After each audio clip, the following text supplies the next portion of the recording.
అదేవిధంగా రెండవ భాగం కార్లు ఊబర్ కానీ ఇతర ట్రాన్స్పోర్ట్లో నడిచేటివి. ఆ తర్వాత ఆటోలోళ్ళు పాపం గిట్టుబాటు ధర లేక డీజిల్ బదులు కిరోసిన్ పోసి నడుపుతున్నారు. పట్టుకుంటే ఒక బాధ, పట్టుకోకపోతే ఇంకో బాధ. ఫైన్ వేస్తే బాధ, ఫైన్ వేయకపోతే ఇంకొక బాధ. వేస్తేనేమో సంఘాలు వస్తే వేయకపోతేనో అధికారులు మిమ్మల్ని తిడతారు. రవాణా శాఖకే ఉంది, పట్టుకోపోతే ఎలక కోపం, ఇడిచిపెడితే పిల్లి కోపం అన్నట్టు రెండు దిక్కుల మీకే ఇబ్బంది ఉంది. అందుకే ఇవాళ నేను మా రవాణా శాఖ మంత్రి గారికి సూచన చేస్తున్నా, ఈ డీజిల్ ఆటోలు అన్నిటిని కూడా ఔటర్ రింగ్ రోడ్ అవతలికి పంపించండి.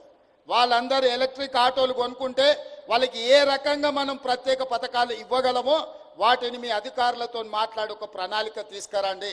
ప్రతి పేదవాడు ఎలక్ట్రిక్ ఆటో కొని హైదరాబాదు నగరంలో నడుపుకుంటే వాళ్ళని ఏ విధంగా ఆదుకోవాలనో ఒక ప్రత్యేకమైన పథకం తీసుకురండి.